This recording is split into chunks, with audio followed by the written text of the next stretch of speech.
You're listening to the Warlord Radio Podcast. All right, guys, welcome back to the Warlord Radio Podcast. So to start off, my esteemed co-host Carrick is not able to make it out because he's got that Modelo virus. So instead of infect all of us, we told him to stay home.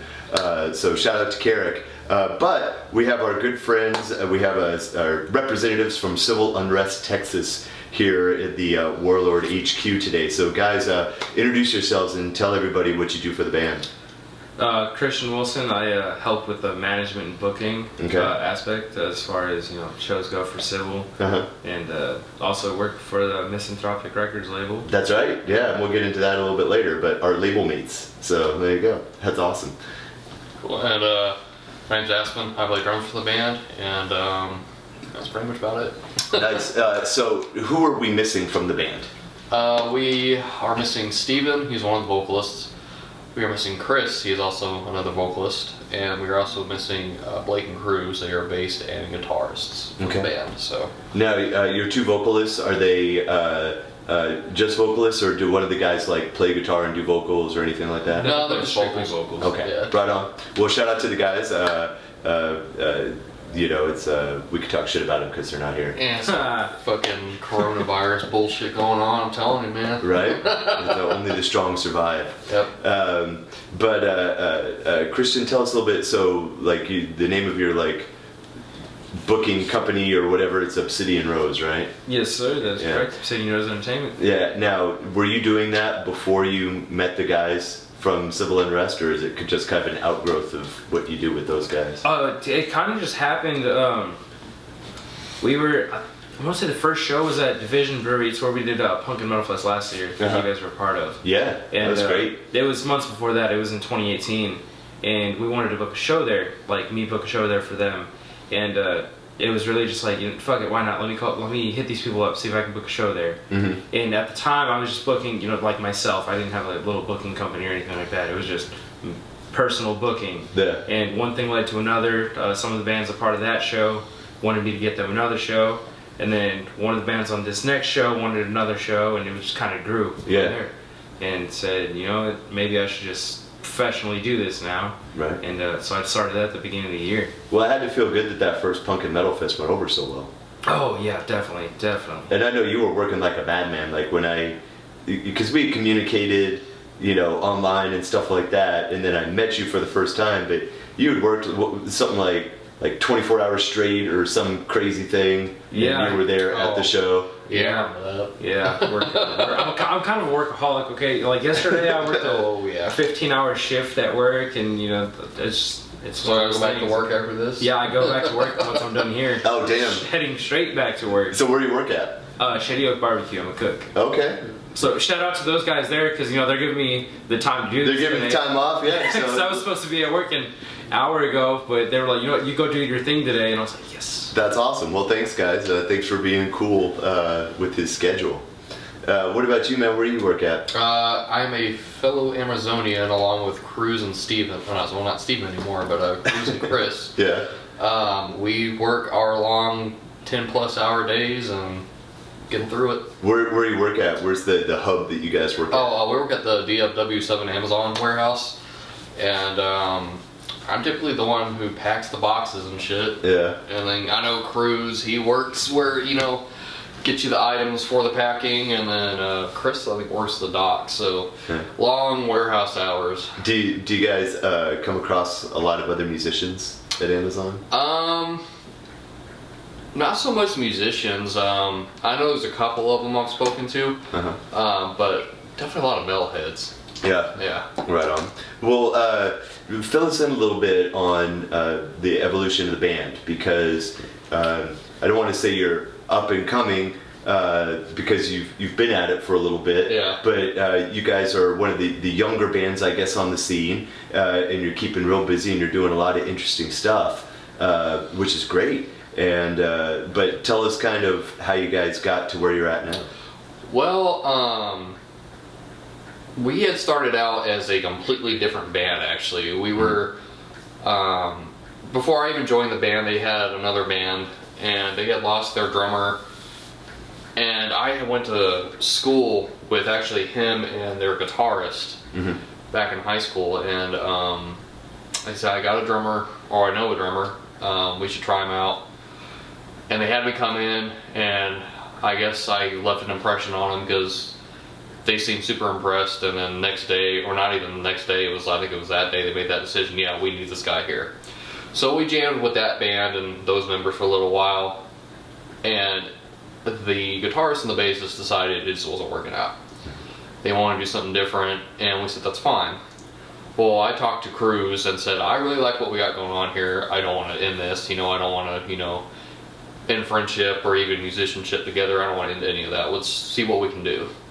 So that was when we all got together, and during one of the practices, we said, we dig this, what should we call ourselves? Well, the song Revolution that we currently have ended up being what we were going to call Civil Unrest. And we said, no, we have a better idea.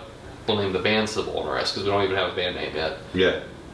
And since then, it's just kind of been one of those deals where, we love what we're doing together, and we have done it for the last 2 years, and it's been great. And we found Blake along the way, because Cruz was actually originally the guitarist.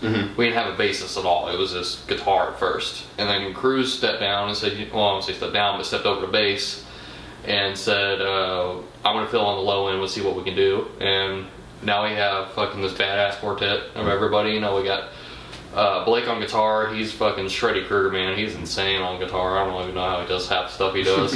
And then, Cruz lays down a great groove and really fits in with my style of drumming. So since then we said, okay, we're going to see what we can do. And since then we played with Killer's Confession, which was formerly... Charles.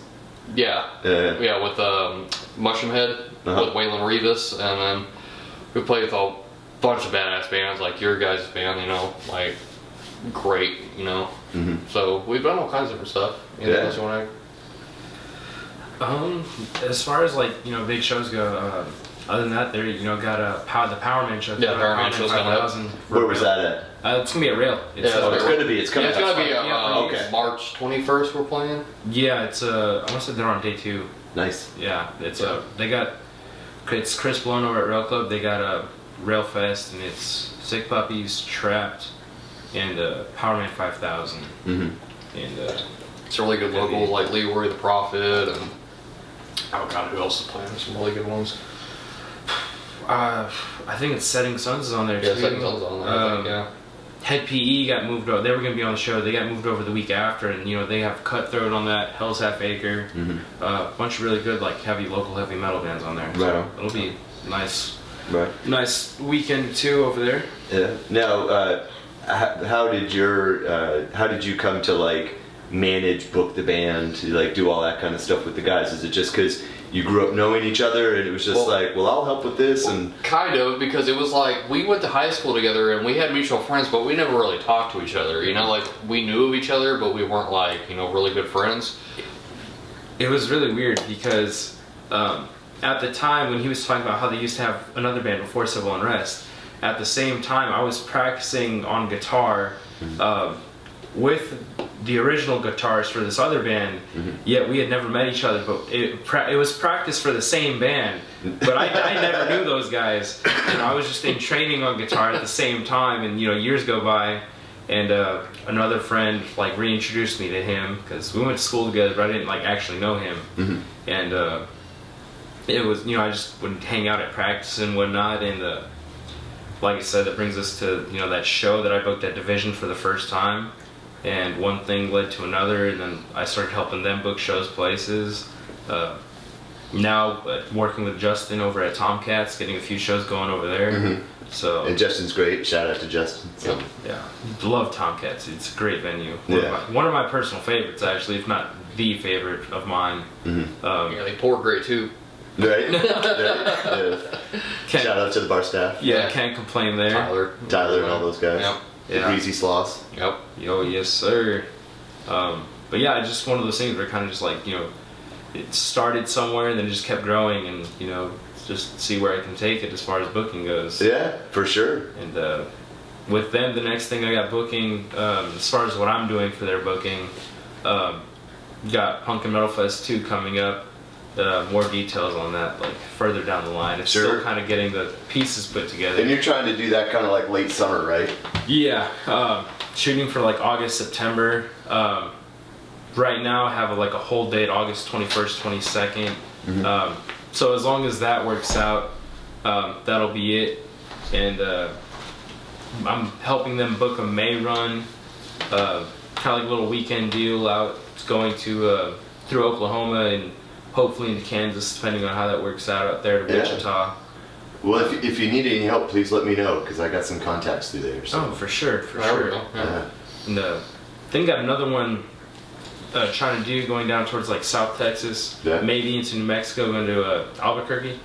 And there's kind of like little weekend deals, see what happens. That's the way to do it. Not man. like full blown like gone for weeks on end kind of thing. But well, look, everybody's got their own take on how to do it, and there's not a wrong answer. Right. I've got mad respect for people that are just fucking take off on the road and stuff like that.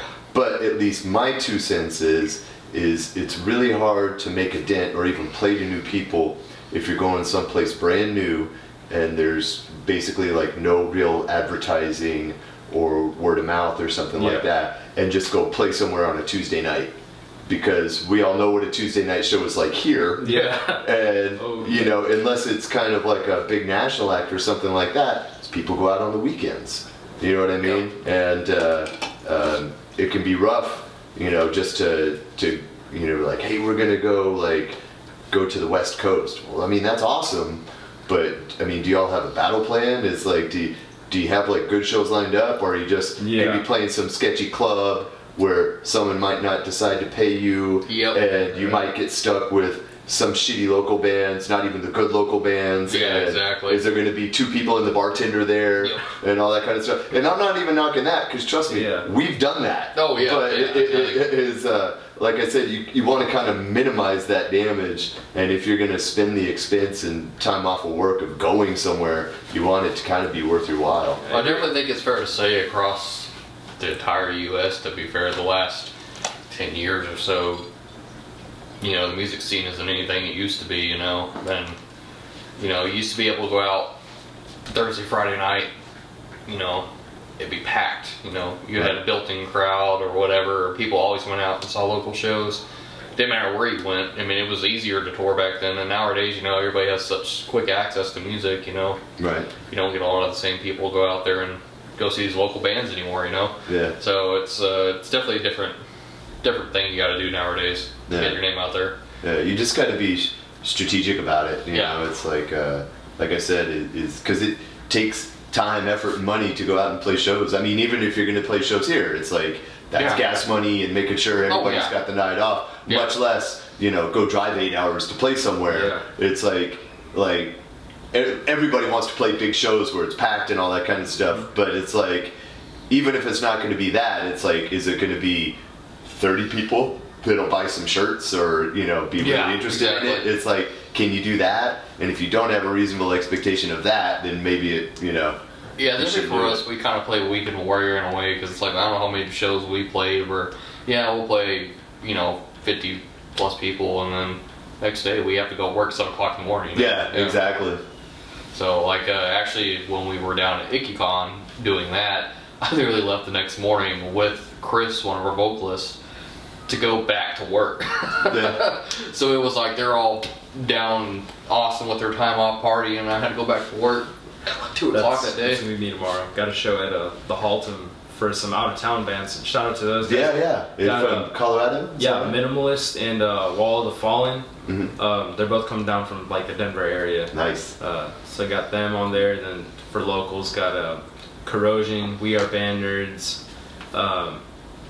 Risinger, and Rewound, which are like 2 heads of the same beast. I swear, if you were blindfolded and you were to like hear both of them, their band's music at the same time, you'd swear it's the same band. Right. Because they're both duos. A drummer and a guitar, no bass. Guitar for both bands, does singing as well, and the music style is the exact same. And it's one of those things where I'm like super looking forward to seeing them play the same stage this weekend, because they've never met each other as far as I know, and they don't know, they haven't listened to each other's music. They don't know what they sound like, what each other sounds like. So it's gonna be a very wild experience, and I'm looking forward to that. Tomorrow afternoon. Yeah. So it'll be. That's cool. great. Well, good job. So how did you end up booking that show for a bunch of out of town bands? I want to say they just hit me up. Yeah. I had posted on.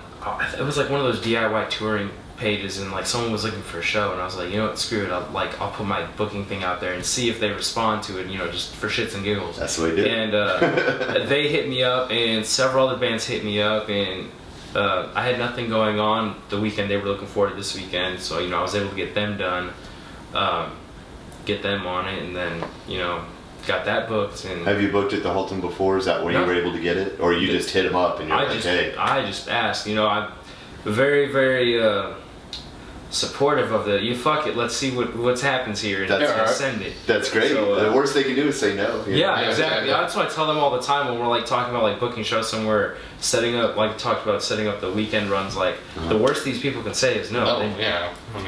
Worst case scenario, you don't speak to them again. You go separate ways, and you talk to someone else. Yeah. So you may get 1,000 yeses or 1,000 no's before you get one yes, but that one yes is worth it. Yeah. So see where it goes from there. 100%. Yep. So the $1 million question thing that I always hate having to answer for myself, so I like to pass that burden on to other people, is how would you describe your band? Like, what's your sound? Oh man, I know. It's a easy. tough one. It's easy to say we're a metal band, obviously. Yeah. But we personally stretch across many genres of metal. I mean, we can easily sit there and say we're groove metal. We definitely have some new metal influence. We have some songs extremely thrashy in terms of that influence. Like we have a song called Mortality, and when we were writing that, we were definitely going for the thrashier, old school Metallica vibe. Mm-hmm. But then we also have other songs like Second Death and this new song Rise gave out to y'all. We're about to put out. It's a lot heavier. It's not as I'd say it's more groove oriented. I would say, wouldn't you say, especially on Second Death? Yeah, and on top of that, the band they were talking about before, before he joined as drummer, Cruz and Steven, they were in a punk band. Mm-hmm. So they definitely have that punk influence in some of these songs. Right. And one of the cool things is like you can listen to the different songs, you can hear different genres in there. So Poison, you can really, one of the songs Poison, it's hasn't been released yet, but you can really hear the punk in there. Got a song Doomsayer, and it's that like old school Black Sabbathy, super caveman riffs, like super slow chuggy kind of sounds to it. And in my opinion, it's very hard to like label the guys down in one genre of metal, because depending on the night, depending on what bands are playing with, they can put different songs in the set list and fit in wherever. Yeah, well, I mean that's personally one of the things I really like about you guys, is that you've got a varied sound that you can play with different types of bands, like the Punk and Metal Fest, like through the whole thing, it's like you guys could play with like straight up punk bands, you could play with like super heavy metal bands, you guys could play with you're playing with like Powerman 5000 and stuff like that, and it fits, you know what I mean? And I'm a big fan of that when bands have multiple influences as opposed to just like one overriding influence. Well, it's funny because we have a song called Hellfire. Yeah, I was actually listening to the EP earlier today, and that was one of my favorites on the original EP. Yeah, me and Cruz actually. I mean, me and Cruz were typically the two that wrote that entire EP, to be honest. I mean, Cruz pretty much wrote all of certain songs like Traitor. They wrote that song before I even joined the band, but Hellfire was me and Cruz sat down and said, what are we going to do with this song? And part of it has a breakdown in it, or what we consider a breakdown. It's not really like a breakdown, but sure it is. Yeah, it works great for like, when we play some of the heaviers, hardcore and metalcore are huge in this scene, Right. So it's good to fit in there in that context, but it's also good, like you said, to fit in punk shows and groove metal shows and stuff. Mm-hmm. So yeah, we try to stretch ourselves across the board, because I think it'd be hard for us to conform to just one genre, because we all listen to different types of music. So But if your back's to the wall, if someone that's a normie that doesn't really listen to We shit, just call them heavy metal. and you're just like, we're a metal band. Yeah, that's what we do. Yeah. Like I'm just out. Well, then we get the whole, with the ooh, and like, Right. yeah, some of it, yes, a little bit, yeah. Sure. But you guys also have singing in there, and then you've got more of like the screaming as well. Like you said, a little bit of the new metal influence and stuff like that. And it kind of mixes it all together, especially with the two singers going back and forth. yeah, they were a huge fan of Mushroom Head, so they wanted to do that 2 vocalist thing for a while. Right? Not 3 vocalists? Yeah, like Mushroom Head? No. No, not 3, but definitely do the 2 vocalists. They're both brothers and they both like singing and stuff like that. So they decided to try that out, and it works out great. They both have very different contrasts on their voice, but they mix so well. Right. Chris. It's funny because they listen to a lot of like pop rock, I would call it. They listen to like old Fall Out Boy and even punk, right? Mm-hmm. And they like singing, but they vary on their screams, But Chris here recently is doing like some really low, deep growls and stuff like that. You can hear it on Second Death. He's really throwing in some different stuff. And then we're in the studio, I scream, so like all they're in my screams, and that gets dubbed in. And then Chris and Steven sings on the new song, and then Chris sings on Hellfire on the chorus. So we definitely stretch across different boards on what we're doing. It kind of just depends on what we're going for that song. Sure. It's hard to say, what genre we really are, except for metal, man. We play all kinds of different metal, I'd say. No, that's great. I love it. Is there any particular bands that were a strong influence for you guys? For them primarily, I know it was like Old Bullet for My Valentine, Old Have Been Sevenfold. So kind of like earlier era metalcore. Yeah, kind of earlier metal. Then of course, like that new metal comes in. They're huge fans of Slipknot, Stone Sour. For our song Revolution, we were really going for that Rage Against the Machine type vibe. So rap rock, stuff like that, new metal was another huge influence. And another guitarist, Blake, he's like me. He's a huge thrash metal. Yeah, he's a huge thrash metal. He definitely tries to push in as much thrash metal as he can. It's really cool. It's my favorite genre, personally. Yeah. Thrash metal till I die. Well, I'm with you, man. What are some of your favorite bands? Testament, Creator. Have you heard that New Testament single? It's fucking good. Oh, no, I have not. I think it's like Night of the Witch or something like that. I know I'm wrong on the title. I've seen it then, but yeah, I haven't heard it. Yeah, it's fucking I gotta good. check that out today. It's real fucking I might good. do it while we're here. I know Blake's a huge fan of Municipal Waste. That's one of his favorites. I'm so sad I missed that show. It was Municipal Waste and Napalm Death at Gas Monkey. Yeah, I missed it too. Fucking sucks. But it is what it is. Works killer, man. I know, man. It sucks having responsibilities. Yeah, I hate being told. Who signed me up for this? Yeah. Got the Toxic Holocaust show coming up with X Method. Yes. And Soulfly. Yeah. At Gas Monkey. Yeah. Shout out to Skull Archer. They're opening up. Skull Archer, buddies in Skull Archer. Yeah. So I'll be there for that. Oh, that's cool. Yeah. And I love Toxic Holocaust. I mean, we do a cover of Toxic Holocaust. So. Oh, hell yeah. Nice. Yeah, Toxic Holocaust's pretty badass. But and you got guys like Cruisin' Van. Go back. He loves punk rock. Mm-hmm. Yeah. So you got Dropkick Murphys and things like that. I would say he's not here with us today, but those are definitely his influences. And if he was here, he could give you a list of all his Cruz is huge. Misfits, Old Green Day, Transplants. I'm trying to think of some other ones. Rancid. I mean, me and him listen to a lot of. Dead Kennedys is another huge one. Dead Kennedys. Yeah. We actually went and saw Dead Kennedys at the Real Club last year. Oh, nice. Yeah. I would definitely say he's also part of the reason why, for my booking through Obsidian Rose, why I really push mixed genre shows. Because I had never gone to a punk show or listened to punk music before I hung up with them. And you hang around with them, I'm like, oh, I gotta listen to this crap. And it's not crap. I'm just saying that. Right, getting that out there. It's all good. But I'm like, I'll listen to it here and there, and it kind of grew on me. Same with the metalcore stuff that they listen to, and it's one of those things where I was kind of tired of going to one show and it being the entirety of one genre sounding the exact same. Yes. And seeing I'm the with same people at every damn show. Yeah. I mean, that's the problem. I 1000% agree. I mean, don't get me wrong, it's super fun to play and just to go to some shows where it's like all death metal or all thrash metal or all punk or whatever. They're fun, don't get me wrong.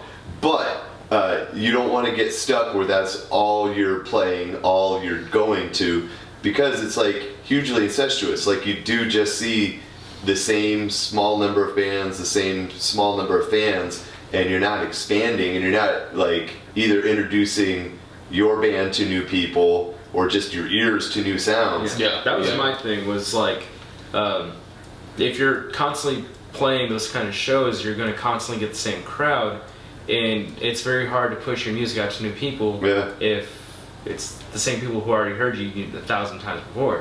And that was one of the key things at Punk and Metal Fest last year was both, all these genres of music at the same day, same place, new people meeting new people, new music meeting up.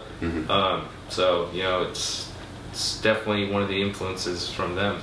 Their varying sounds and their varying influences helped on. No, I'm a huge fan of that. Like I 1,000% agree with everything that you said. Yeah, I know my influence is a lot different than the guys. Is like I said, they're a lot of punk and older metalcore, I guess you would call it, and then different stuff like that. But for me, I'm kind of varied across the board, to be honest. Like, I love punk, I love rock, but I also listen to a lot of hardcore, metalcore, especially more recently. Right now, I listen to a lot of like Knock Loose, Spite, North Lane, and then of course I listen to old stuff like Bleeding Through, 18 Visions, Poison the Well. So like for me, I listen to a lot of the more heavier stuff. So I like to add that into the music sometimes. You kind of hear that in like Second Death, for instance. But for them, it's primarily those bands like we had talked about. For me, it's a lot more heavier stuff. So. All right, what are some cool shit? I mean, we were just kind of talking about it right there, but what are some cool shows that you guys have been to lately? Not necessarily played, but just went and saw. Just gone to? Yeah. We were just at Spite. Was it last week? Last week. Last week. Was that at Tomcat? Yeah, Tomcats. How was that? Oh, it was great. Yeah, it was awesome. Personally, I've never seen Tomcats that packed. Oh yeah. And not just like packed with crowd, but with shit like band merch. It was everywhere. They, like all those tables in the back. I've never seen so much band merch in my life at in one small spot, and it was crazy to see how many people came. The band merch was in the very back where that little arcade game is, and with all the heads. That back pool table. Yeah, they had it lined up all the way out there, and not even like it was people were there before they even got opened, and for a local show. I've never seen that many people show up to a show that early. Fuck yeah, like getting lines like that, and it was crazy. It was great to see. Fuck yeah. Were there a bunch of bands playing? Yeah. There was Unity, Dealer, Unity, Orthodox, Varials was there. Varials and Spite. And it was my first time hearing almost all of those bands, except for Dealer, and that's because the guitarist for Civil, Blake. Blake he loved it, so I've heard it with him before. Okay. Yeah, they're from Australia. So they came out from Australia for that show on their tour. Damn. With Varials and Orthodox and Spite. And so. Yeah, I played Spite a lot. Actually, I knew of Spite. I was kind of weird. I was kind of that kid what was like, not necessarily an elitist, but I was like, oh, these new hardcore bands just aren't the same as the old ones, you know?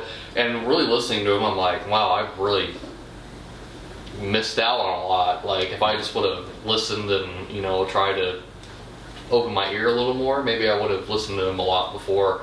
But now, I listen to Spite, and that was one of the reasons I wanted to go. So, Unity especially blew me away, dude. They were pretty badass. Yeah, they're from around here, right? Yeah, Dallas. Yeah, I've seen their name pop up. I haven't had a chance to see them yet, but I've heard good things. Yeah, they're hardcore scene, right? So Optimist, Tooth and Nail, some other hardcore bands from around here. Calculated Chaos, maybe Blot Out. Yeah, Blot Out's one of the one. Trying to think, a bunch of those dudes. Yeah, Miscon, or Misconceptions, they used to be called. They used to play with Sounding Sea, although they're no longer around. Mm-hmm. But yeah, no, I mean, I've known of the hardcore scene. Actually, I used to be in a band with the band Tooth and Nail. Mm-hmm. We used to be another band called Too Off to Oppose that just never took off. But it was guitarist Devin and their vocalist Nathan. We all lived on the same street. So, What's your drum setup like? well, it kind of varies, to be honest. Currently, I'm playing a 6-piece Mapex kit. It's normally 2 up, 2 down, and I play all Sabian cymbals and DW hardware. But right now, I'm kind of running a minimal kit. I'm just running 1 up, 1 down. So. Is that just because you got tired of carting shit around? Honestly, yeah, dude. I have back issues from hell. Like, I mean, like, really bad. Ask him on the Spike show. He barely get my fucking car. It was a rough night. Yeah, it was rough. But yeah, just because I got tired of hauling that shit around. Yeah. So, I have a car, so it's like I don't have the space a lot of times. Right. But yeah, if I could, I'd have my 6-piece kit. My next skill would be 6-piece again. What about your kicks? What type of kicks do you play on? I play on DW 9000s. Okay. Yeah. Very nice. How do you all get to shows? Like if you're playing like out of town, like Austin or something, do you caravan? Does somebody have a truck or a van? Well, we have a Ford Expedition, I think it is, and Getting that fixed up. yeah, it's getting fixed up. But currently, we're all kind of just, tagging along with each other. We'll get most of the gear in 1 or 2 cars, and then we'll have another car where it's like we'll have 4 or 5 people in that car. So. Usually work out where got one car will be all geared, 1 car is the bodies. Yeah, gotcha. So you can't kind of get it down to maybe like 2 cars. Yeah, 2 or 3 cars. usually about 2 cars. Yeah. Typically, it depends because we have our friend Daniel who helps a lot, and he lets us borrow his Kia. So that's another form of transportation we have. So Right. yeah, we typically try and keep it down to 2 vehicles, and then he helps out, so that's an extra body to help us like move gear and stuff. So it just depends on if he's available or not. Yeah. So. How about practice? Where do you guys practice at? We're at my uncle's house again. I've kind of converted what would be technically the dining room into a studio area. Yeah. Literally, I have like my. I just got some of this stuff the other day actually, but I literally have like a studio area that has all the recording gear, monitors and computer setup, and then in the back, you have all our music gear and shit. So. Like, how did you soundproof it? Oh, dude, it's not soundproof at all right now. Okay. Actually, the acoustics are fucking awesome for it because the house itself is like fully open. Yeah. Like you walk in and it's just open across the board. It's very open and the acoustics are great. It needs some soundproofing in certain spots, but for the most part, it's really good for like drum recording, especially. I get some really damn good drum sounds out of there. Nice. And what's been the evolution of your all's practice spaces? Like, where have you gone before you settled on your uncle's place? Well, like I said, first in the old band, we were at our old guitarist's house, and he had basically kind of what I have, but it was more like they converted the garage into a studio. And after that had happened, we had lost that spot. Yeah, it was pretty dope, to be honest. It just sadly didn't work out, but we had that place. We moved over to my uncle's afterwards because right out of high school, I moved out of my mom's house to my uncle. Me and my uncle were really tight. He's also a musician, and he actually does all my because I play guitar too. He does all my like guitar work and shit like that, and sets up our instruments for us. So we record and practice over there, or I won't say record. We demo out there. We actually record with. We just finished working with Russell Holler for our new record. But yeah, we demo shit there. We actually practice there and pull out. And after that happened, like I said, we moved out to my not mine, but Blake's aunt's, because after we lost that, because I moved out of my uncle's for a little bit into my own place. We practiced there for what was like a year. What was it? No, it's like better part of a year. Yeah, just and it's it's actually over in this. Yeah, over in this area. Actually. Yeah, you guys so it was like our guitarists live not even 5 minutes down the road. I mean, like literally, it was if that 5 minutes. Flashbacks to going to practice on your way here. Yeah, and then everybody else drive 45 minutes plus. Oh my god, there was one day we were waiting for like off of 35 down like Buc-ee's and all that. It was like fucking 3 hours we were gonna wait because of a wreck there. A semi literally caught on fire and all that. Oh yeah. Yeah. So it was like if we hit rush hour traffic, we hit rush hour traffic. So we were all driving a good distance, And we finally said, I don't think this is going to keep working out because we still have enough time. Especially with all of the work that we all have. Because we all have different schedules. So we ended up moving back to my uncle's, and it's a perfect spot, dude. I mean, literally a perfect spot. Nice. Good chill place, good acoustics. I mean, And it's in the middle of, well, kind of, other than Blake, who lives out here in Louisville, it's like in the middle of everyone. honestly, it's still in the middle because it's like, although I live 10 minutes down the road, it's kind of flip-flopped. Yeah, although it's like 10 a minutes down the half-hour road. drive, maybe tops. for But everyone between else. between everybody, it's still like half-hour drive, so it's like right in the middle for everybody. I always like to ask, just because it's one of those things that's so vitally important to a band that it can literally like make or break a band. Because I've seen bands break up because they lost their practice space. Yeah, I have too. Yeah, And it's one of those things that you don't necessarily think about that, like when you're thinking about like starting a band, or if you're not in a band or you whatever. But it's like, no, it's a huge fucking deal. You got to figure out like where the fuck you're gonna practice. yeah, exactly. Yeah, And we've had to go through like every conceivable situation of where to practice. Like we started off at pro rehearsal, and we had like a rehearsal spot, and then that was too expensive, so we had to practice down in Venus, which is down by Waxahachie. So it would take us like an hour and a half to get down to practice. shit. Nice. And we practiced in a barn. Like literally, wow. Yeah, literally in a barn where there's like chickens on the backside and stuff like that. Jesus, dude. Practiced Need in more a cowbell. storage unit. Got kicked out of there. Oh, did they actually enforce that? Yeah. There's wow. one in this area, isn't there?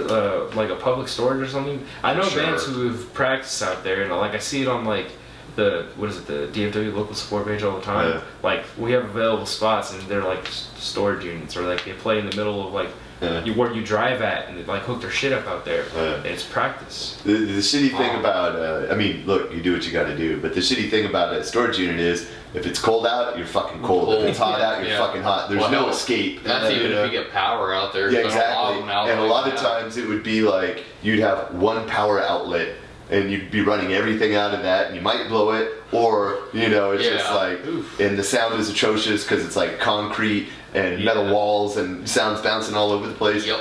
But it's better than nothing, Right. And when I lived in another place, we tried to practice there, and then neighbors called the cops, and that was a whole thing.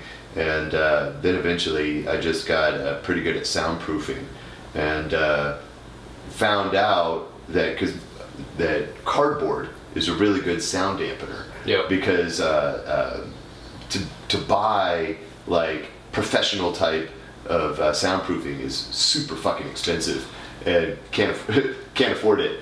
But found out through talking with people that cardboard is really good sound dampener. Yep. And hit up this was years ago, but hit up Guitar Center, and they put all their shit in a recycle bin. And talked to one of the guys. It's like, hey, could I raid that? And the guy's like, well, he's like, as long as my manager doesn't see it, and as long as you come before the truck comes. So it's like, okay, so borrowed a buddy's truck and just like loaded it up with cardboard, and then cardboard this shit out of a room and There you hung go. carpet and shit over on top of it. Works Bro, great. got any more than boxes? Yeah, all right. But yeah, so it's a journey to figure it out. We soundproofed when we practiced at his aunt's. It was a pretty good sized room too. It really was, but the sound in there wasn't good at all. Like definitely sound bounced everywhere. Yeah. I don't know what it's about the acoustics in that room, but yeah, we had to soundproof the shit out of there with actual foam and stuff like that. And yeah, that was fun. Oh yeah. Who are some of your major drum influences? For me, my biggest of all time would be the Rev from Been Sinful. I had heard Wake in the Fallen right after it came out. Particularly Chapter 4 on one of those ATV versus BMX, where the hell the game was, whatever. Right. And Chapter 4 I played, and I heard that intro drum fill. I just thought it was insane. At that time, I hadn't heard anybody play like that. I was 5, 6 years old, and so he was my biggest. And then Joey Jorson's another big one. Chris Adler was a big one. Vinnie Paul. More recently, drummers like Alex Ben of Trivium have been a really big influence. That guy, Machine, he's, Yeah. on time, and his double bass is insane. For me, I think my big thing is like double bass in general. I don't know what it is. Drumming like that always turned me on, especially with like Joey Jordison and the Rev, and then I think another big one. What's his name? I mean, everybody shits on Lars, but I mean, Lars is another big influence in the drum community. Whatever anybody says, yeah, sure, he can't play exactly like he used to, but the man's also how old now? Right. So, it's true. One of the things I always like to say about Metallica is, and they deserve all the criticism they get, but they also deserve all the credit. Yeah, exactly. I mean, it's like they've definitely had issues as a band. Yeah, they've made some questionable decisions on their records and things like that. And Lars isn't, keeping up with the most modern techniques and shit like that. No, yeah. But I don't know anybody that's been tempted with dozens of millions of dollars that's kept hungry and on it. Yeah. And the fact to me that they still play it all and that they haven't broken up or all ended up OD'd or whatever is fucking amazing. Yeah, exactly. Because I know dudes around here, if you gave them $100, they'd fucking waste it. Well, much less turn them into the literal biggest band on the fucking planet and then see what happens. You know what I mean? It's like, look, those first albums that they did are fucking classic, man. It's like they're drumming on Master Puppets and they're fucking great. Just the songwriting on it, it's like they're fucking great. People shit on Lars too. It's like Lars isn't just a drummer; he's a songwriter. Him and James are the primary songwriters of Metallica. I mean, they really are the core of Metallica. And Lars, if you listen to And Justice for All, I mean, that's extremely modern drumming, honestly, for the time.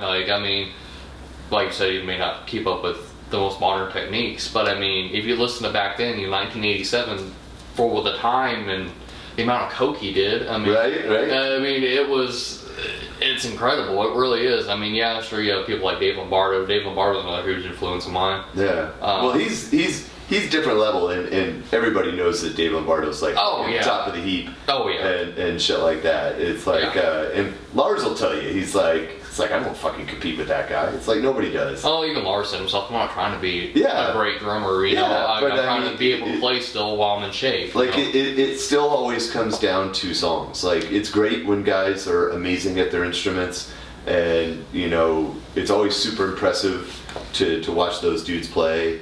But it always comes down to what songs you're playing. I mean, you could be the greatest fucking shredder on the planet, but if you're not writing memorable riffs or creating a memorable song, it's really kind of all for naught. It's like people don't go to watch scales. It's like people don't go to watch drummers do paradiddles as fast as they can. It's like they want to hear a song that fucking speaks to them. Well, it's like when they say the money-making beat, it's the most simple beat ever. It's like, well, because if you listen to a lot of the music that makes the money or is, somewhat, popular, mainstream, if you want to call it that, it's simple, but it's catchy. Yeah. Right? And that's how it goes. Yeah. Nothing wrong with simple. Some of my favorite bands are super simple, straight-ahead punk bands. Oh, man. They're playing just, 4/4 just straight, like... If it ain't broke, don't fix. Yeah. Well, good example, Pantera's Walk. I mean, that is by no means a hard song. Everybody knows it. It's not a hard song, but it's catchy. Yeah. Yeah, and it's certainly not Pantera's best work or even their fastest or heaviest work, but I mean, it caught on. Yeah. Same thing with like Sad But True by Metallica. Or exactly. Even like For Whom the Bell Tolls. It's like... Yeah, exactly. But it's like, it's just... We can't all be Dream Theater and I know, and not to shit on Dream Theater, they're a great band. I'm not saying anything about it. But even then, even within that progressive metal scene that Dream Theater is in, they're working on crafting songs. They're not just doing 40-minute musical interviews. Yeah, exactly. They have one eye on crafting a song and then the other eye on showing their technical prowess, which is legit. But I would still argue it's the fact that they still have that one eye on crafting an actual song that makes them stand out over a whole bunch of different prog bands that no one's heard of. Yeah, exactly. So at least that's my 2 cents. That's how I always check it out when I check out bands and stuff like that. Like if someone has like a killer drummer, I'm like, oh man, that guy's fucking killer. If they got like a really good guitar player or vocalist or whatever. But the thing that immediately stands out is if they got a good song. We're just like, oh, that's a fucking good song right there. It's like fucking, that's a good one. Or like when I was listening to your all's EP earlier, you got the one new song on Spotify, and then you got the EP, and Hellfire was my favorite on the old EP. But I really do like the song that you guys have on Spotify from the upcoming album, right? It's a full-length album that's coming out? Yeah, we're gonna, later this year, release a full-length. Yeah. But we're gonna release certain songs piece by piece, like, we're gonna be playing Rise here soon, and then there's another couple other songs we released before we even released that record. But it's also different from the other EP, so. Mm-hmm. I got a Lost Tapes coming out too. Coming out older songs that don't get played that often. Right on. So that'll be hopefully. Yeah, it's like a demo EP, I guess I call it. Like it's basically the recording process of how we would demo out our tracks before we go into the studio and get like professionally sounding. That's the one just made like completely in-house work. Yeah, this is completely like I did the recording, I did the producing and all shit on it, and then we kind of just sit there and say, yeah, sounds good. We'll use that to base it off of what we're gonna record with. Right on. So tell us a little bit about the new album. Like, where did y'all record it at? Like, where? Currently, we're recording with Russell Holler. He is recording over at, I think it's Nomad Recording Studio right now. Mm-hmm. And he's a fucking phenomenal producer, dude. I mean, like, he's literally not only a full-time producer, but he's won like awards. His music's been a feature on Adult Swim. Mm-hmm. I mean, fucking phenomenal guy, really nice guy too, and he works with us all the way from, like, what do you think about this part to, I think you guys should change this up. So he definitely voices his opinions on, whether he thinks the song's worthy or not, or whether or not we think, the structure's good. So he works with us not only on a recording level, but, giving us his personal opinion on it. So he's been great to work with, and this new record is definitely, I would say heavier, Mm-hmm. I don't know, Christian, what do you describe it as? Because it's still thrashy and it still has its groove moments, but I would say it's different from the last record. Yeah, it's definitely in my opinion, it's, I don't want to say step up, but it does a perfect balance of like blending in their like influences that we talked about earlier on the new music, and the vocalists, you can hear how they've grown. Like Chris, he really stepped up how he does his like those deep growls and whatnot that you can hear on Second Death. And Blake's incorporated more of the thrashy feel to it. And Cruz is great, like keeping rhythm and whatnot, playing bass. He's a phenomenal bass player, whether he believes it or not. And it's just great hearing that how much everyone's grown with the new music. And I really feel like the new album is gonna be the X factor for the band to grow from there on. So yeah, this also really cool to see. The first we've had Blake incorporate on the record, because like I said, me and Cruz wrote the first EP. Blake recorded some of the first EP, mainly primarily like solos and stuff. But this new record actually has Blake incorporated in it, so there's a lot more thrash influence in this one. So how many songs do you think are going to end up on it? I think we said anywhere between 8 and 10. I think we're still debating on adding a couple songs, but I think right now we're sitting at 9 songs. Do you have everything written and it's just a matter of, we might add this one or not, or are you thinking you might write another song and put it in there? It's kind of both, to be honest. It's like we have some songs where we're like, yeah, we could add this one, or maybe we should hold off, or maybe we should just release it as a single by itself. But then there's a couple songs we're working on right now that haven't even been totally structured out. Oh, my bad. No, I think it also comes down to what's getting tossed onto the like the Lost Tapes EP. Sure. Is what everyone's gonna call it, and it's really like if it's not going on that, it's going on the new album. So well, like we have something called Manifesto. Yeah, we played live a couple times, but we didn't like the way it kind of came out. Like we play it and we listen back and we're like, we need to change that up. Sure. So that'll probably get added onto the full length, but it's still being restructured per se. But there's some other songs in there, like Doomsayer, where it's like we just got to go in and record it and decide if we're putting it on there or not. So, like my favorite, Vendetta, has been a reworking hell for these guys. it's been like a year and a half. Yeah, it's been like a year and a half. We said, we're gonna rework it, and we finally got to record it too. So. I bring it up maybe every other practice, like so reworking Vendetta, and like they'll play it and tease it maybe every few shows. They don't play it that often, and they'll do like a minute of it, like just enough to tease me with the song, and then they just stop playing it live, in the middle of the set. You guys, you did it at a show not too long ago, and I was like, fuck yeah, they're playing, and I got super hyped, and then they just stopped, and like just middle of stage, yeah, we're in the middle of reworking that one, so we're gonna go ahead and stop here. And I'm like, but I don't know, here's hoping we get that on there.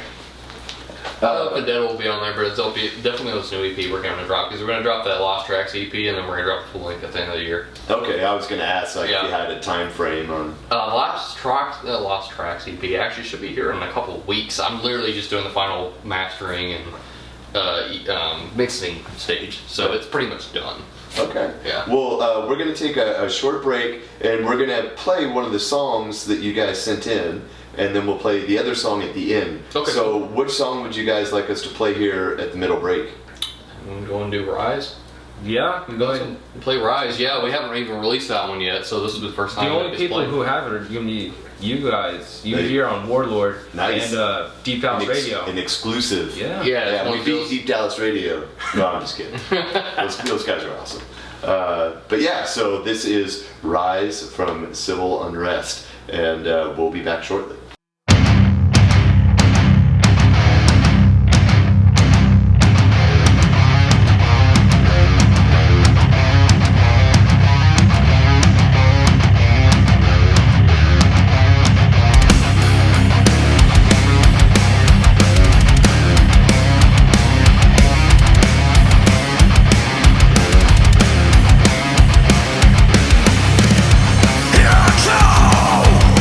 We're marching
Christian Wilson with Obsidian Rose Entertainment and Misanthropic Records out of Lexington, Kentucky.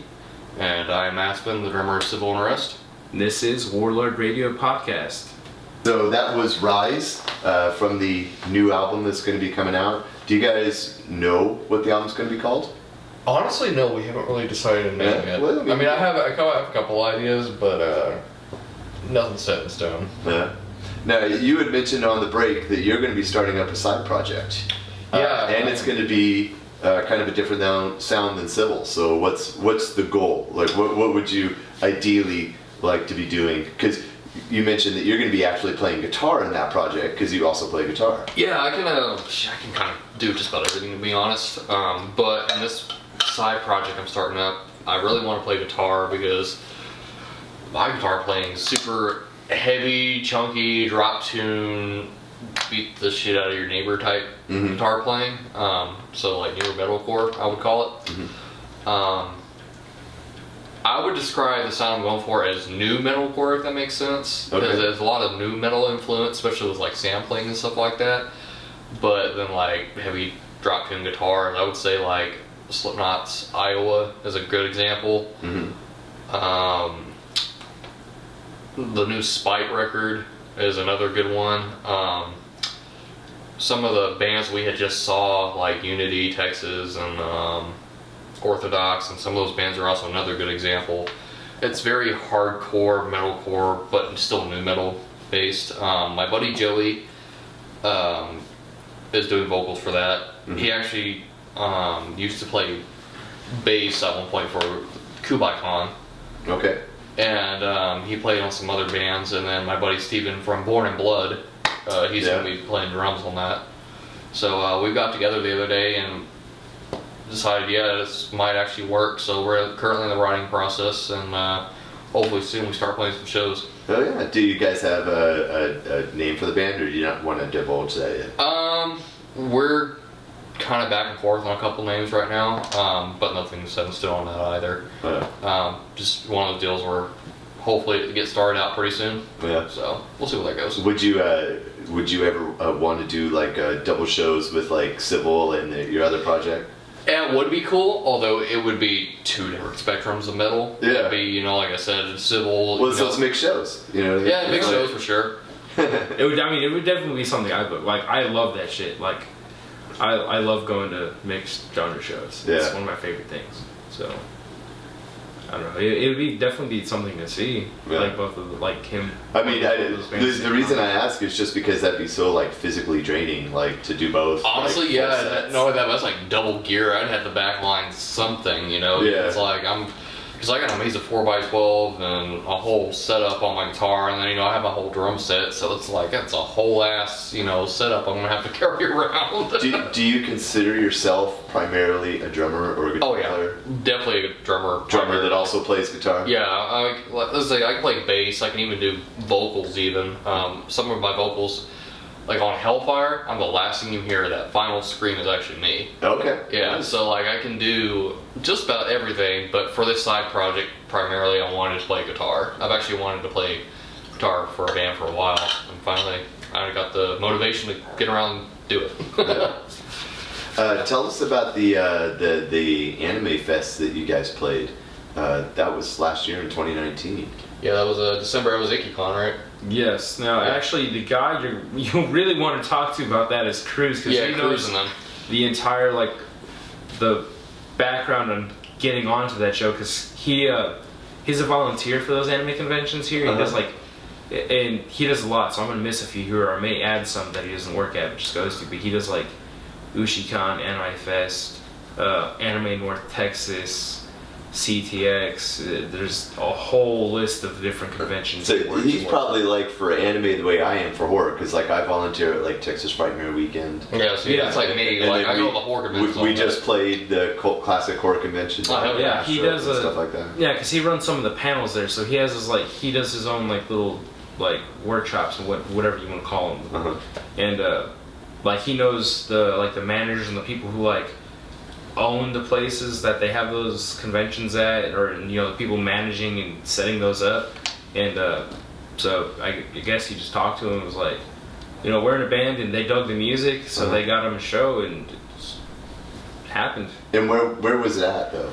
The first one was, you guys did it was the out of town one down in down in Round Rock. Okay. And that was the first one, and it was the same people who owned that one who did. Was it like in a hotel or? Yeah, Yeah, it was a hotel like ballroom. Okay. Yeah, And, it was a Renaissance hotel, right? Yeah, Yeah. down there in the Austin Round Rock area, and really cool place. It's got super packed out, and Nice. these people are in their full on cosplay and whatnot, throwing body pillows around, and hitting each Body other. pillows jumping around and going crazy. And it was funny because staff, unfortunately, no moshing, because Yeah. it was, and it was crazy because we opened up for Jason Page, who did the Pokemon theme. Yeah, which is, I never in a million years thought I would say I would open up for the man who did the Pokemon theme. Right. He's worked with But artists now like Michael Jackson. Now you can claim it. Yeah, he's worked with artists, like Michael Jackson and a bunch of other people, and this is who we're Super, opening up super for. cool dude, Yeah. by the way. Yeah, nice guy, and he introduced us and had us come out, and we played in front of 500 plus people, all in their cosplay uniforms. It was cool. That's fucking great. They were actually going to do like a metal version of the Pokemon theme song, but they some things happened and they weren't able to get like practices down in time. Right, before they got right. it Well, to be fair, they only gave us so much time too. They were Sure. kind of like it was a very week out. last second thing. Like, Yeah. oh hey, by the way, he wants to know if you guys could come on stage while he's up there, like a week or two out, and there's only like 1 or 2 days where everyone can get together. Sure. And it's so there's you got 2 days to learn all these like the Pokemon material, and it just didn't happen. How long of a set did they give you guys? Was it an hour or? Yeah, I think it was just under an hour with Yeah. and Oh, that's including like the setup, teardown stuff. Okay. So you got to play like 40-ish minutes. Yeah, That's legit. roughly 40 minutes. Yeah. Right on. And how about the other one, the Anime Fest or whatever? Because that Yeah. was Icky Fest. That one was up here in Arlington, Yep. and it was cool. Where did they have that at? Was it like a Growl? or? No, that was it was the like the eSport esports arena. I don't know if the hotel. I don't remember what the hotel was called, but the stage they played at was inside that the new esports stadium. Okay. Over in that area, they played with local. Did they have dudes playing video games while you guys were shredding? No, they have a lot. I mean, that place is a whole lot bigger than I thought. I thought it was like the one room. There's like, it's kind of like I guess you would like a hotel, like a large hotel would have, like the different Yeah, it's got ballrooms the and different. whatnot. Yeah. Uh-huh. So, I mean, they very well may have had like regular tournaments and whatnot going on. They were advertising for it. Actually, the next day when we were leaving, they had some like Major League Gaming thing coming in. It was from overseas or from like Japan or China, and it was like their tour van coming in, and they were representing like the Japan gaming something for. I want to say it was like Overwatch or something. But it was some video game thing going on that weekend, Right. and they were just coming in for that. But that show they played with Aspen, they're from this area. They're like tech metal, if I would call it. I don't that's know the those thing. guys, but I mean, check it out. You know Artificial Life Force? Yep. Oh, it's like that. If you remember what that sounds like. Yeah, Ashen is just like that. Yeah, they're kind of like you throw in. That's another one of Reed's bands. Artificial, yes. Yeah. Shout out to Reed and Nate from Artificial I'll say they're like Life. technicore. I don't know what the hell you call them. They have like core influences, but then they have a lot of like There's like 8 electronic members. influences. Yeah, Yeah, right. there's like, they have like a sampler in the back. Like it's like almost like Slipknot in a way. They got like 8 members or some shit in there. They have So like one singer does like black metal vocals. They have I want to say it's one of the guitarists.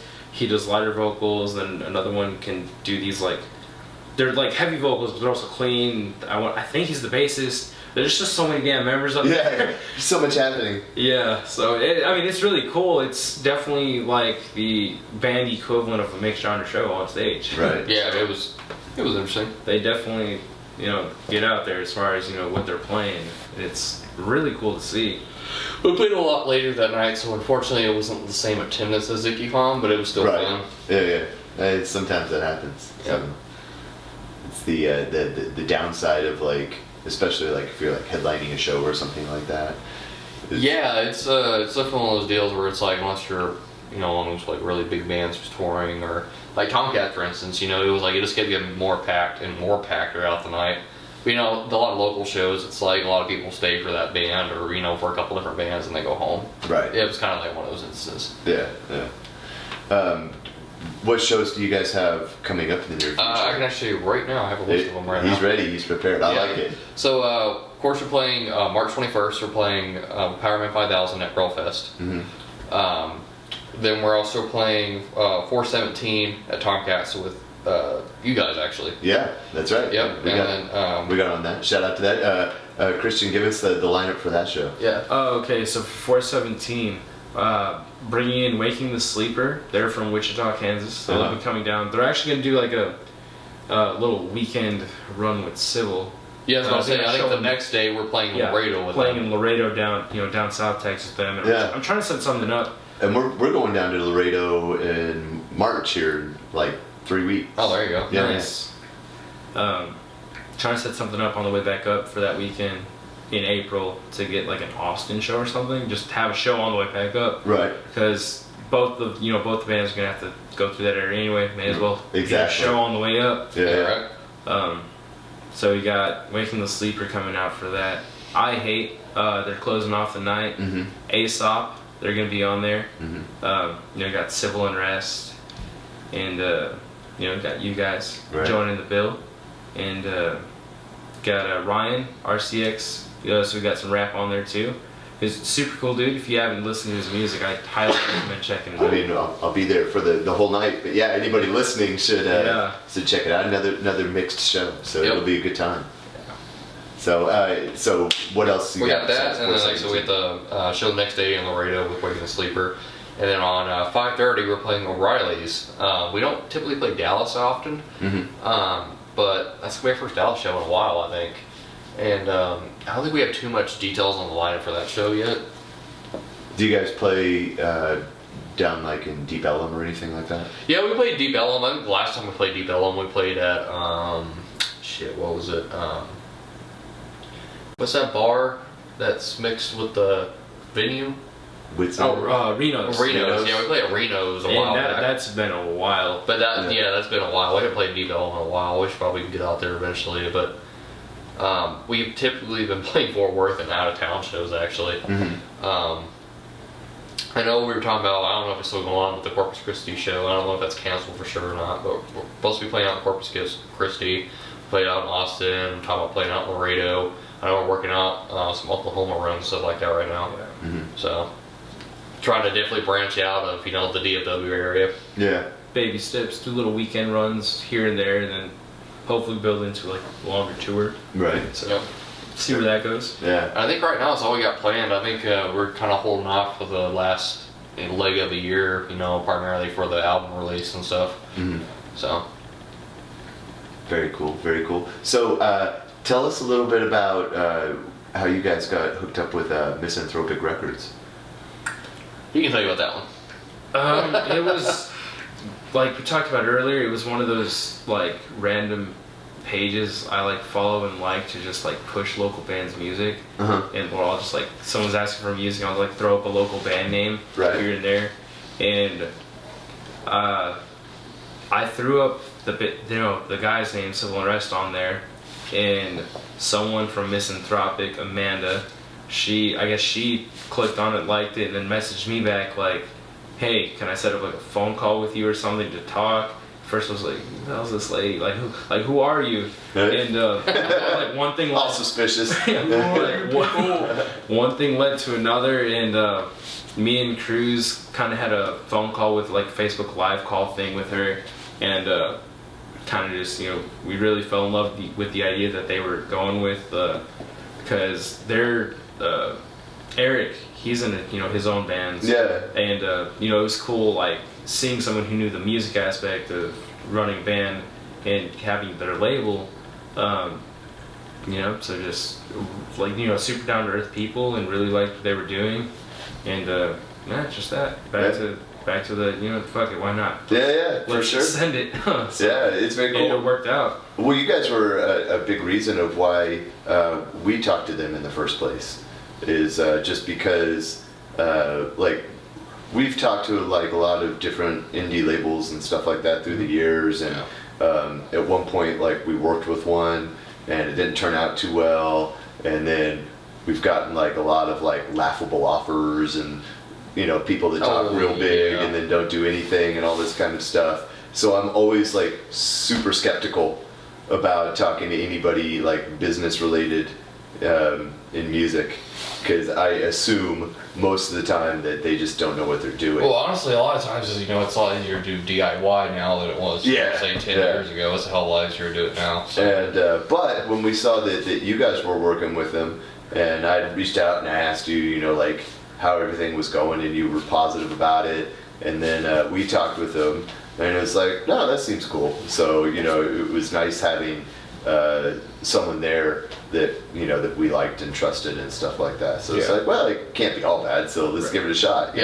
And we've been happy. Eric and Amanda are very cool. They've been very nice to us so far, and we're looking forward to playing with some of the other bands on the label, like Her Worst Nightmare. They're playing the Deep Ellum Metal Fest with us and stuff like that. And I want to say it was Waking the Sleeper you were showing me that was on the label, right? Yeah, there's a lot throughout the country on there. Yeah. Like I didn't realize how many were on there until I joined the management team on the label, and they're all over the place. There's like one or two here and there, and like in every other state. And I'm just like, wow, there's.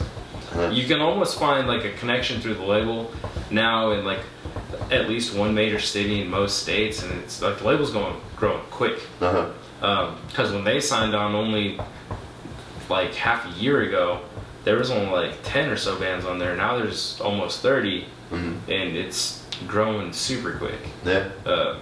Got some connects down in Houston with Dustin the Void,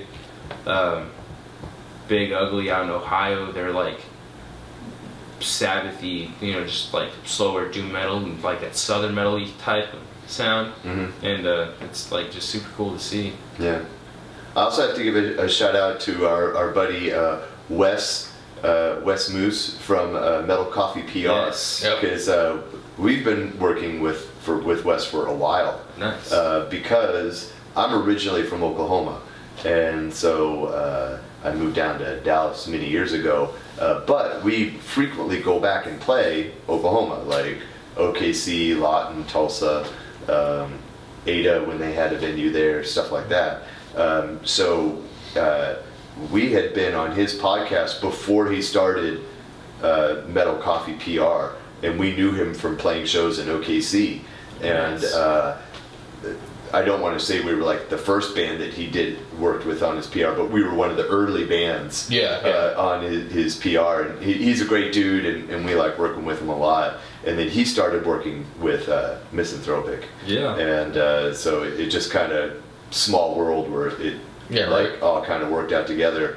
And now that I see there's like a lot of like he's helping them do PR for a lot of bands and things like that. So getting like the EPKs and whatnot.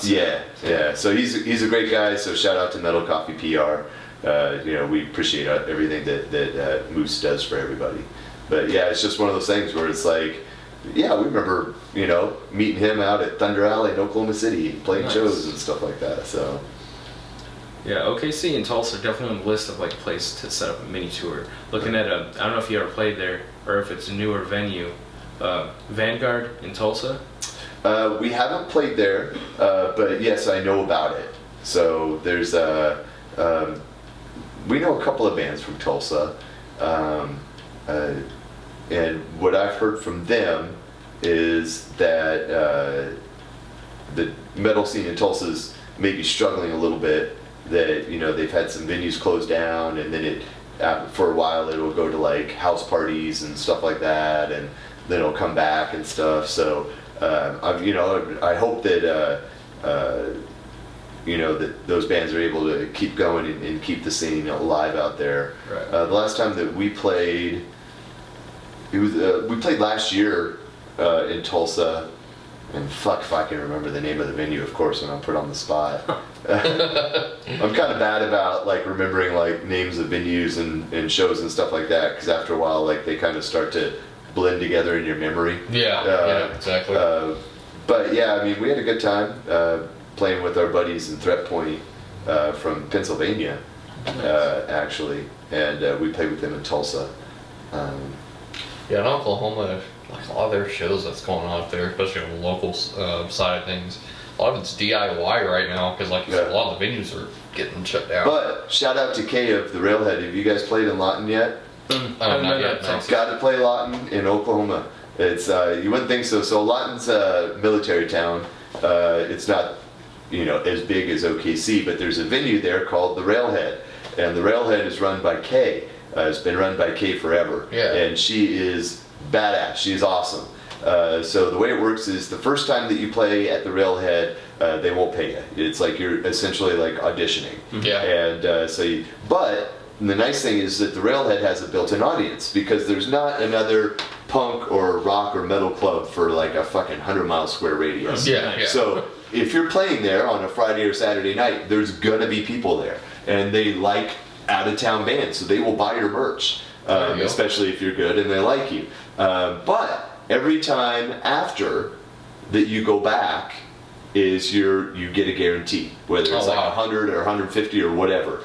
Like you do your one and then that. And I was asking her, I was like, so whenever they play a show like a Friday or Saturday night, they have 3 bands. They have an opener that'll be like their first time playing, and then they've got like a middle band, which might be like a Dallas band or an Oklahoma City band or whatever, and then maybe they'll have like a local closer or whatever. And she's always able to pay 2 bands and have 1 band open, which is totally fair. Yeah, and much better than almost any other club around that I can think of, and we've played in a bunch of clubs. And I asked her, I'm like, how are you able to make this work in a bunch of clubs that we know can't?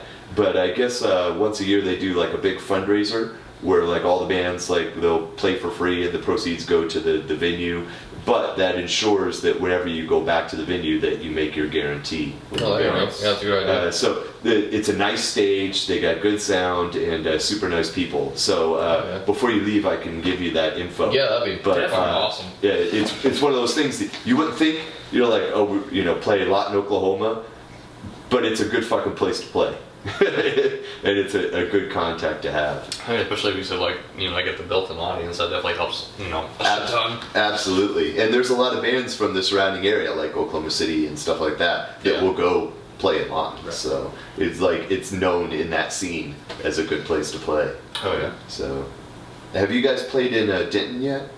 Yeah, we played Denton quite a few times actually. Like J&J's? Yeah, and stuff like that? J&J's. Yeah. Gotcha. Right on. I figure you guys would go well up there.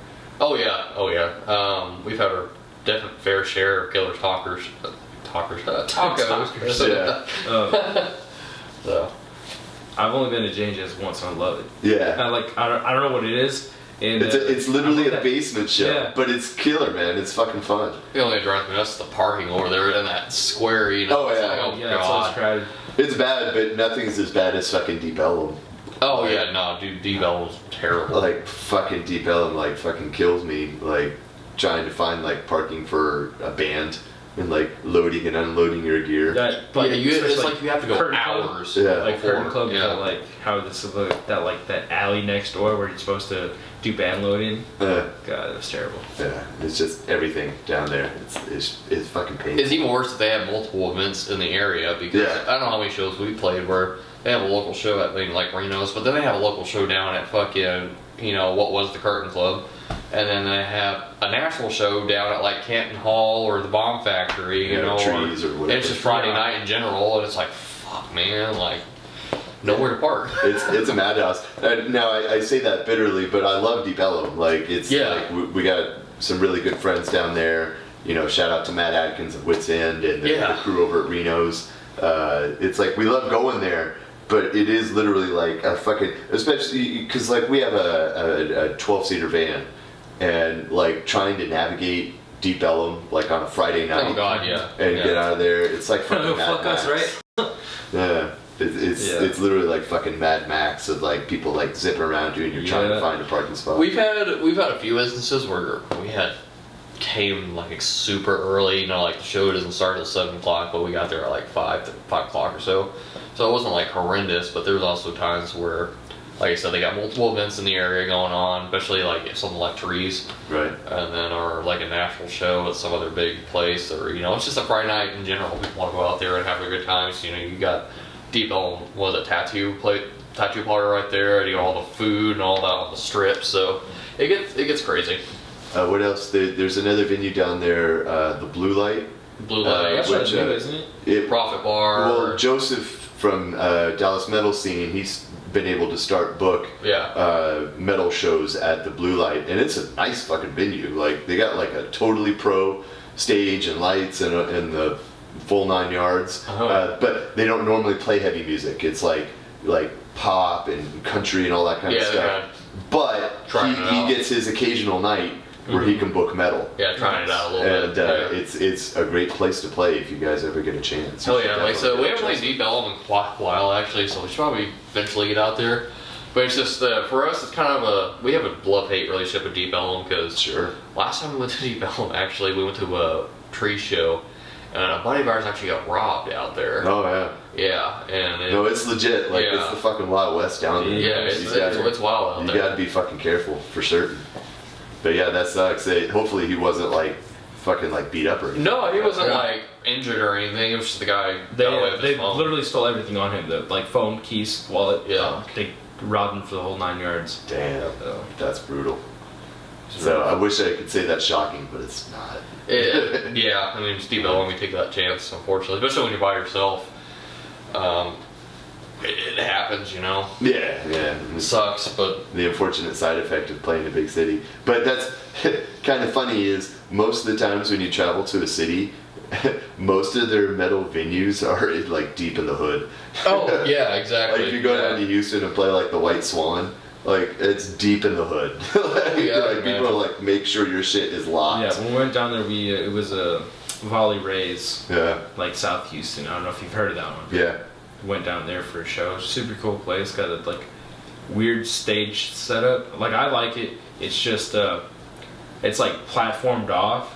So where there's 4 or 5 different kind of riser things. Yeah, dude, there's 3 or 4 different levels of risers. It's interesting. So drums went up on the top, and they have a house drum set there. So that was fucking fun trying to make everything fit. Right. But yeah, we had to move the drums off. But yeah, drums went on the top riser, and then they had the obviously the speakers on the side, and the guitar and bass, all that went in the middle, and then everybody stood down on the bottom riser. It was weird, but it was interesting. Yeah, right on. It was cool. What do you guys have a group of bands that you normally play, or just by accident end up playing a bunch of shows with?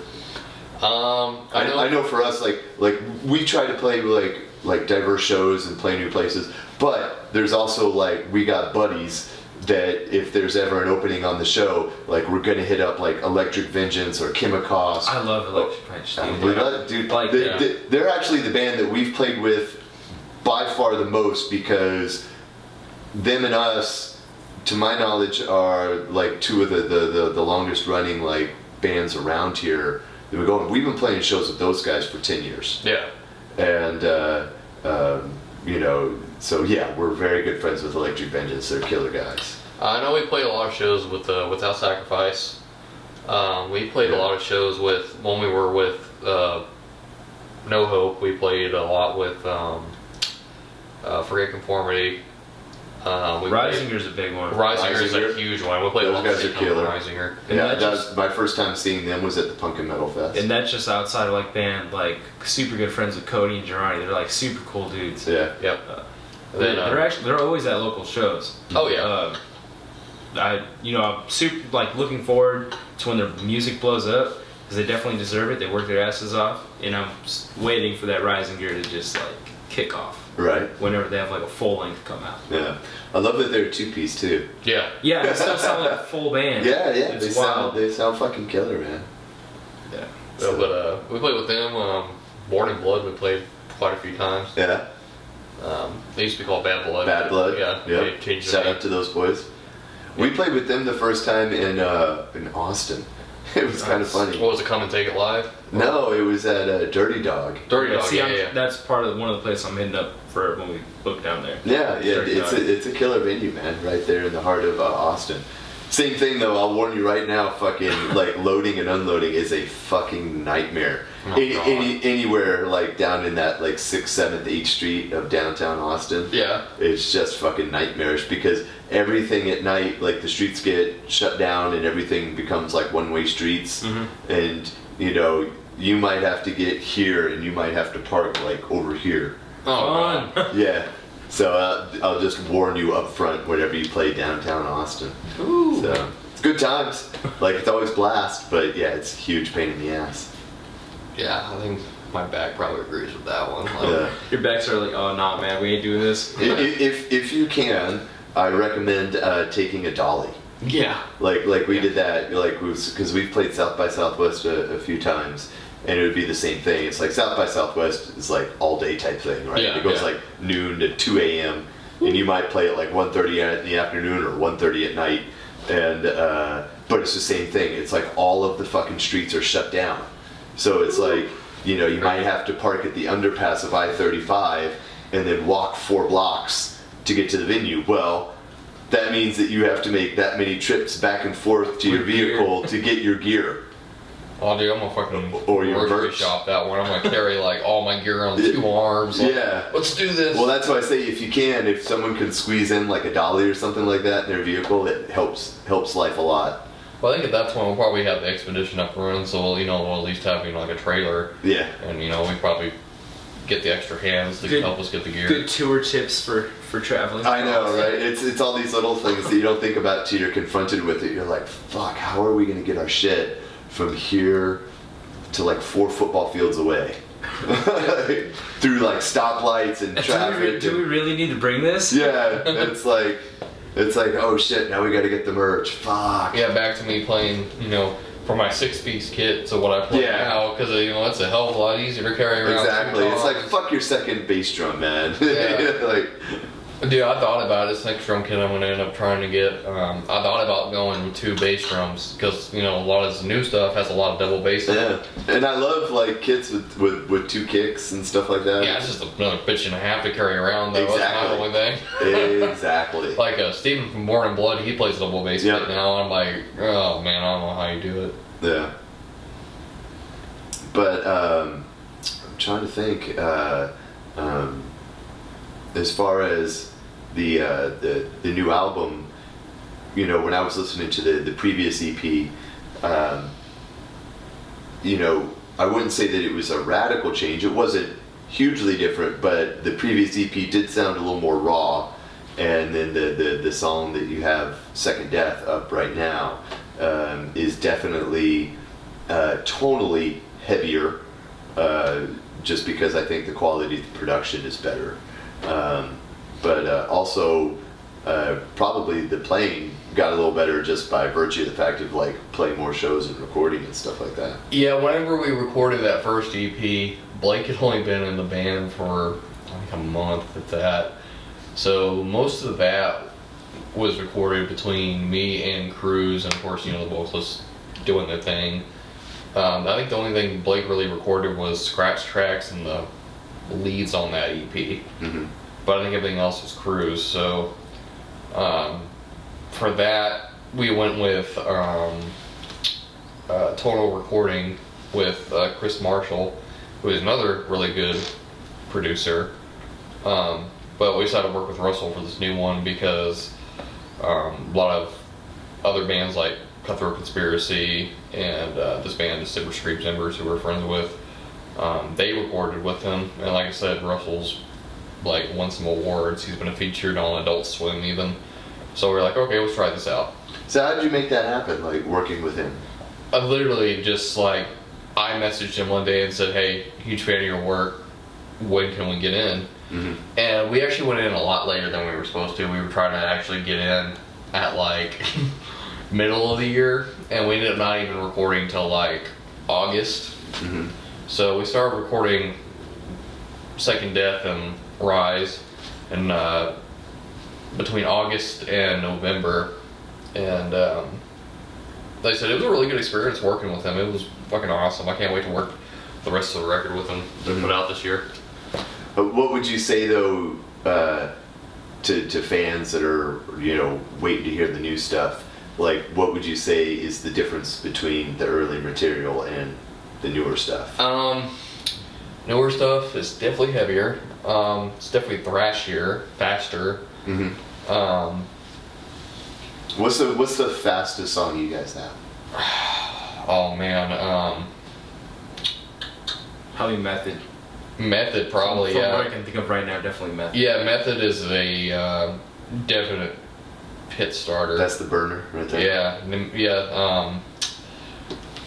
Like it's hard to say because it kind of draws from some of that new metal influence to back to the thrashier side of it. Like Blake, he throws in some pretty thrashy ass riffs in there, and then like I'm playing a lot of double bass in that song, so it's extremely fast, heavy, and just crazy. Is that the hardest one for you? For me, for to play, Uh-huh. either that or yeah, I'd probably say it's probably the hardest song to play because it's almost constant double bass throughout the whole song. Is it better for you to play that song early in the set or later in the set? Oh man, that's hard to say because it's like probably earlier to be honest, because then I have more, A little more energy? Yeah, a little more energy, a little more, dexterity. By the end of the show, I'm starting to run empty, Yeah. depending on how long the show is. Yeah. So like Hellfire's probably another hard one because that song, as you hear, is just constant go, go, go, go. Uh-huh. And then, the opening drum feels pretty heavy on my hands. Right. So, yeah, it's, all in all, yeah, I'd say the new record's just heavier in general. And it definitely is more of a mature sound, I would say. Whereas the original EP, we weren't really sure what we were going with. Sure. That's why it kind of contrasts song to song. Yeah. I would say even the message behind most of the songs that are going to be on the new album are heavier themselves. They're still pretty close in terms of lyrics. A lot of it is anti-religion, non-conforming to standards, and fuck the government sort of thing. I mean, it's still very much in that sense lyrically the same, but I think we go about it in a heavier way, I would say, in this new record. Yeah, like the delivery of that message is heavier. Gotcha. Yeah. Who comes up with the lyrics? Steven and Chris primarily. Yeah, they definitely write all the lyrics. Yeah. Every once in a while, one of us might throw in an idea, or if we have some lyrics, but for the most part, it's Steven and Chris. Do you guys have like a favorite song lyrically of yours? Mine Or like a top two or something like that? Mine personally for us would probably be Poison, which we're not releasing that one yet, but that one is definitely like your party song, like, have your drinks with your friends, have a good time. That one's a little different from what we normally do. But that's one of my favorites, and I would actually have to say Second Death is probably another one of my favorites lyrically. Yeah. I don't know about Christian. It's the song equivalent of like a beer break show, just getting drunk at Yeah. a local show. Yeah. For me personally, I'm in love with Second Death. Rise is a close second. Vendetta, when it's finally finished, back on Vendetta. Right. So we just Fucking Vendetta. solidify No, he says that. when it's finally done, it's literally like it's already mixed and mastered. He has it on our Google Drive. It's just not done yet. It's not released yet, I should say. Right. You see, with that it sucks though, because then I have to go into like my email to listen to the one song, and then go back into like my music apps to listen to everything else. And it's not fair. Right. Actually, Like you finish this one. well, you have an Android, so you actually should be able to. I can download it. Yeah. Still, I get you. It's really a tie between those three. Like Second Death is just something else. The Rise, that'll be released here soon. And Vendetta, like that's super close three for me right there. Yeah. And I guess like as far as like the first EP goes, False Prophet is probably the number one for me. For like what everyone can hear right now on the first EP is False Prophet. It's probably my number one. Nice. Now, you had mentioned that you're talking about doing a music video in the short future. Do you have an idea of which song you want to do a video for, or is that all still just I know at one hazy point in the future? we were talking about doing a video for Rise actually, but after playing around with it, I think we're actually going to try and shoot a video at Railfest and do like a live video for Poison. We're still trying to work out the kinks with that, but it's either going to be Rise or it's going to be Poison. But Poison isn't even released yet, so we'll probably end up releasing Poison with the music video if we do it that way. Yeah. So we'll see what happens. Very cool. Very cool. Well, tell us all like where we can find you guys like online. Like what are your social media and all that kind of shit? All major music platforms, man. Like primarily Spotify. I know most people use Spotify, so Spotify's the biggest one. Yeah. For all of us Apple users, we're on Apple Music and Google iTunes, Play. And we're on Google like Play. Yeah, we're on Amazon Music. We're on fucking Pandora. Even if you happen to catch us on like. Do you guys use like DistroKid or? Yeah, we use DistroKid. Yeah, same. For getting everything up on the streaming, all that kind of shit. And what about like your sites like Instagram or Facebook or whatever? Yeah, we're on Instagram. We're CIVIL_UNREST _TX. And I'll include it here as a link. Yeah, we're on Instagram, Facebook, YouTube. YouTube. Yeah, we're pretty much using that. We don't have Twitter and stuff like that. I don't know, we're just weird about that. You know, like Twitter's. And looking to like open up like a separate kind of like social media thing where it's just like us bullshitting around, like doing random nonsense. Right. Like that, it's like stuff to do with the band, but not exactly related to like band music or anything like that. Just Well, I know we were talking about maybe doing like a Patreon or something like that for the fans who really like want more content from us, where it's like you don't only get to just hear new music before everybody else, but you would also get to see content in terms of us working on songs, our practices, us dicking around, because definitely a lot of our practices end up with us dicking around at the end. Right. So drinking, definitely beers involved. Yeah, there's a lot of beer enjoyment in there. So what kind of beers do you guys like? All of them, if it's cold. Yeah. Let's let's not beat around the bush here. If it's cold. We drank Corona for a while, and then we realized, oh shit, that's killing people. Cruz, Chris, and Steve are super big on craft beers. Yeah, craft They will beers go are- out of their way to find like super special limited edition cans of this, that, brewed in the Especially fucking Chris is wherever. like there's one called the Azathoth through Martin House, right? Martin House. Good. Yeah, it's squid ink and menthol. Yeah, it's weirdest shit I've ever heard of, and I absolutely fucking refuse to try it because it just sounds disgusting. It tastes good together. I feel that way about pickle beer. Oh, dude, I love pickle You beer. just offended Chris. Yeah. Steven. I don't give a fuck. I'll offend them all day. I'm like, fuck pickle beer.